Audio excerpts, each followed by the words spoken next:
நான் last video ஒன்றில் 5:30 மணித்தியாலம் பிக்மி ஊபரோடி ஸ்ரீலங்காவில் என்ன மாதிரி எவ்வளோ ஏர்ன் பண்ணினான், எவ்வளோ கமிஷன் கட்டினான், எவ்வளவு கையில் நின்றதுன்னு சொல்லி ஒரு தெளிவான வீடியோ ஒன்று கடைசியாக கொடுத்துருந்தேன். நான் அந்த வீடியோவை நீங்கள் பார்த்தீங்கன்னா உங்களுக்கு என்ன மாதிரி இதில் ஒரு ஐடியா ஒன்று வரும். அடுத்தவண்ட கதையில் கேட்டுக்கொள்ளாமல் இதில் உங்களுக்கு என்ன மாதிரி உங்களுக்கு ஒரு ஓனாக ஒரு ஐடியா ஒன்று வரும்.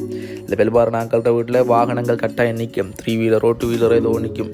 எதுவாக இருந்தாலும் நீங்கள் தாராளமாக 15 ஓடலாம். ஓடினா நீங்களும் மேலதிகமாக உங்களோட வருமானங்களை கூட்டிக் கொள்ளலாம். வீடியோ பயோவில் இதுக்கு செக் பண்ணி பாருங்கள். இதை பார்த்தீங்கன்னா உங்களுக்கு ஏதாச்சும் ஒரு ஐடியா ஒன்று கட்டாயம் கிடைக்கும். வீட்டில் சும்மா இருக்கிறதுக்கு ஏதாச்சும் ஒரு வேலையை பார்க்கலாம். தாராளமாக கை நிறைய நீங்கள் மாதம் ஒரு புருவ கடையிலையோ இங்கே ஒரு கடையில் போட்டிருந்தா 40,000 50,000 ஏர்ன் பண்ணுவீங்களா, அதை நீங்கள் பார்ட் டைமாகவே ஏர்ன் பண்ணிட்டு போயிடலாம். ஃபுல் வீடியோ பார்த்து தெரிஞ்சுக்கொள்ளுங்கள்.